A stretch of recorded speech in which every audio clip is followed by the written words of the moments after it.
So now let me discuss the pathophysiology of the heart failure.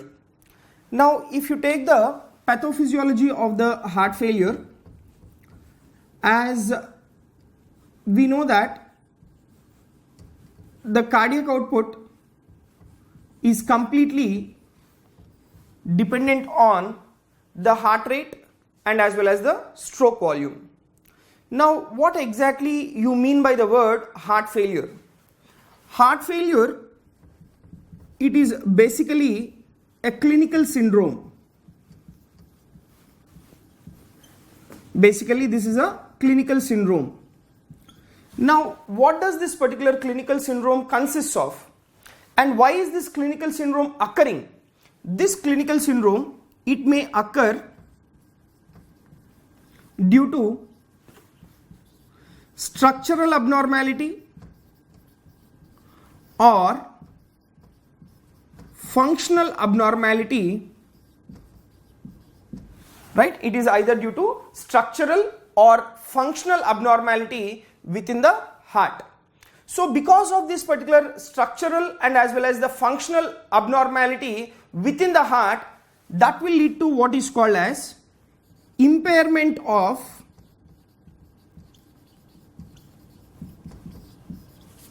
ventricular capacity, impairment of the ventricular capacity to either fill or eject the blood. That is what is basically the heart failure represents. So basically it is a clinical syndrome which is occurring due to structural abnormality of the heart, or it might be the functional abnormality of the heart. Now either it might be structural abnormality or functional abnormality. What is the final result? The final result is impairment of the ventricle to fill or eject the blood. That is what is called as the heart failure. Now this particular heart failure, it is caused by either diseases of the pericardium.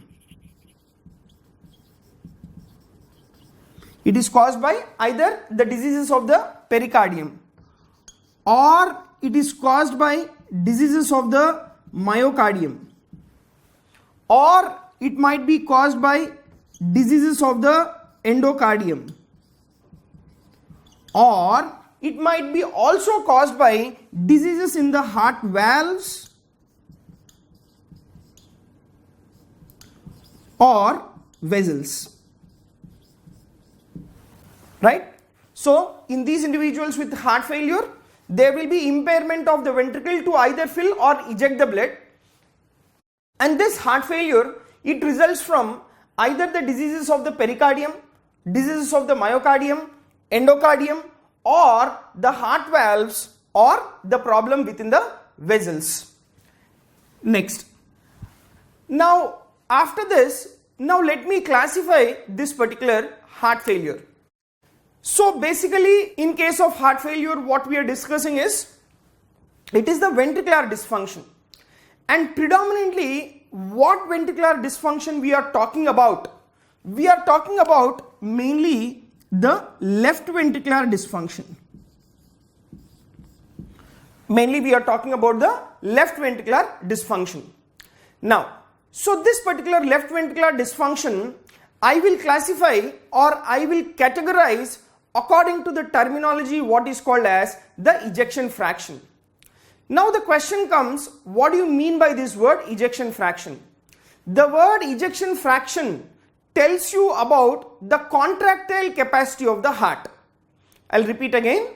The word ejection fraction tells you about the contractile capacity of the heart. So let me classify the heart failure based on the ejection fraction. So as I have said you, the ejection fraction tells you about the contractility of the heart.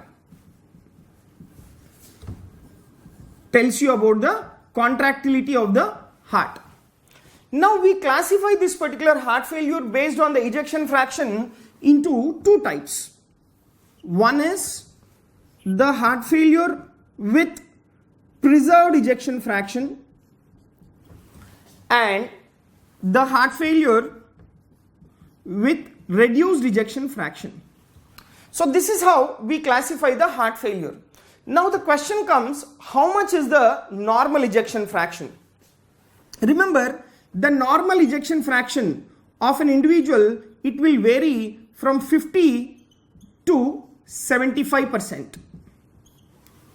This will be the normal ejection fraction of the individual. Now, so if you take the heart failure with preserved ejection fraction, now what do you mean by this word preserved? The word preserved means the contractile capacity of the heart is preserved, but still the heart is failed, is called as heart failure with preserved ejection fraction. So in case of preserved ejection fraction, the contractile capacity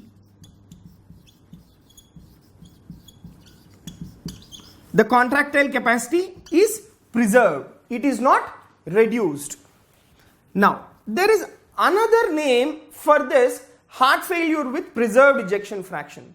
And what is that another name for heart failure with preserved ejection fraction?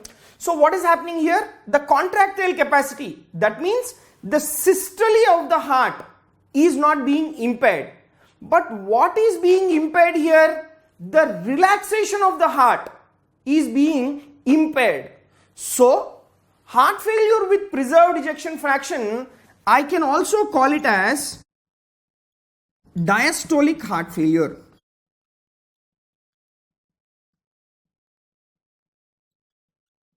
I can also call it as diastolic heart failure.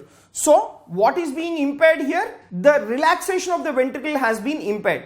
So when the relaxation of the ventricle is being impaired, the inflow to the ventricles will be reduced. And when inflow into the ventricles, if it is reduced, the output from the ventricles also will be reduced, resulting in the heart failure. So the heart failure with preserved ejection fraction, it is called as diastolic heart failure. Now the question comes, we are using the word heart failure with preserved ejection fraction. Now what should be that ejection fraction? The ejection fraction here, it will be more than 40%. Here the ejection fraction will be more than 40%. Whereas if you take the heart failure with reduced ejection fraction, now if you take this particular reduced ejection fraction, now the word reduced tells you that the individual's myocardial contractile capacity is reduced. So when the individual's contractile capacity is reduced, that tells that the systole of the heart is reduced. So when we are using the word reduced ejection fraction, what has been reduced here? The contractile capacity has been reduced. Now what is that contractile capacity? It is nothing but the systole. The contraction is being reduced. So the another name for heart failure for reduced ejection fraction, this is called as the systolic heart failure. This is called as the systolic heart failure. Now, when am I using the word heart failure with reduced ejection fraction, the ejection fraction here, it will be less than 40%. The ejection fraction here will be less than 40%. So whereas in preserved ejection fraction, the ejection fraction is more than 40%. With reduced ejection fraction, the ejection fraction is less than 40%. And heart failure with preserved ejection fraction, it is called diastolic heart failure. Heart failure with reduced ejection fraction, it is called systolic heart failure. Now, let me discuss the basic pathophysiology of the heart failure. Now, we can also classify the heart failure based on the time of onset of the symptoms in patients with heart failure. If the time of onset of symptoms, if it is rapid, then the individual will have what is called as acute heart failure. If the development of symptoms, if it is gradual, then the individual will land up in what is called as the chronic heart failure. Now let me discuss the basic pathophysiology, what exactly is happening in a patient with the congestive heart failure.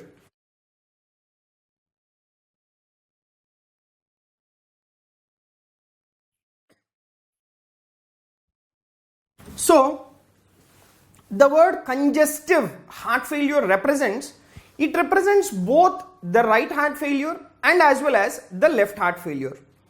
Now let me discuss what exactly will happen within the acute heart failure and what will happen within the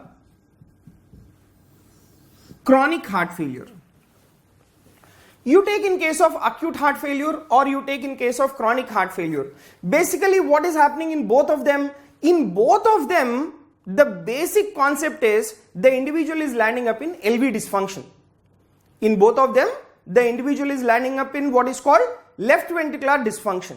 But the difference between these two is, in case of acute, there will be sudden onset left ventricular dysfunction, whereas in case of chronic, there will be a gradual onset left ventricular dysfunction. So here we have sudden onset LV dysfunction, whereas in case of chronic it will be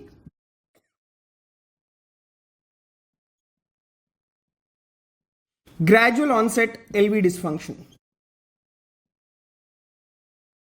Right? Now, so once the individual lands up in LV dysfunction, what will be the consequence of events? So LV dysfunction means what? The individual's contractile capacity is being reduced. So once the contractile capacity of the individual is being reduced, the individual's cardiac output will be reduced. Why? Because if you take the cardiac output is given by the formula, the heart rate into stroke volume, and stroke volume will represent what is the quantity of blood which has been ejected out from the heart in a single contraction is called as stroke volume. And stroke volume of an individual, it depends upon the initial length of the muscle fiber. The initial length of the muscle fiber, it depends upon the venous return in the individual. If the venous return is reduced, then the end diastolic volume will be reduced. When end diastolic volume is reduced, the initial length of the muscle fiber will be reduced.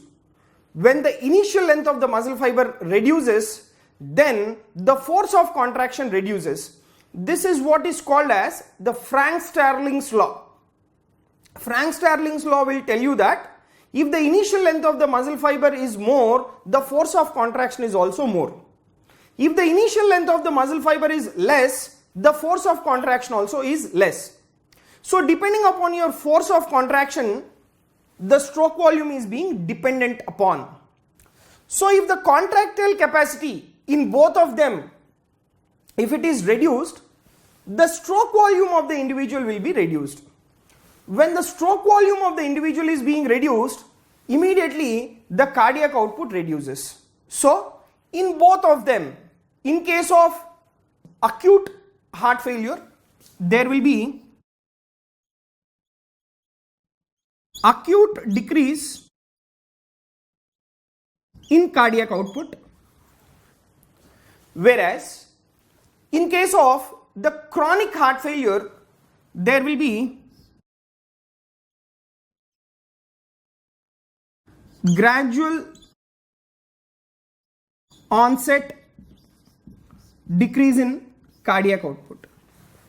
So in both of them the cardiac output is reducing, but the point here is, here there will be acute decrease in cardiac output. That means there will be a sudden fall in the cardiac output, whereas here there will be a gradual onset decrease in the cardiac output. Now once the cardiac output is being reduced, what will be the subsequent events? First, let me discuss the chronic heart failure. What is the subsequent events? Always remember, whenever the cardiac output of the individual is reduced, the blood pressure of the individual will be reduced. the blood pressure of the individual will be reduced. Why? Because if you take the blood pressure is given by the formula cardiac output into peripheral resistance. If cardiac output is reduced, the blood pressure of the individual will be reduced. Now, so what will be the consequent event here? The blood pressure will be reduced. Always remember, whenever something is being abnormal, our body will try to develop the compensatory mechanisms. Now, what does this compensatory mechanisms do? The compensatory mechanisms will try to build up the blood pressure. Now, so let me discuss what are those compensatory mechanisms.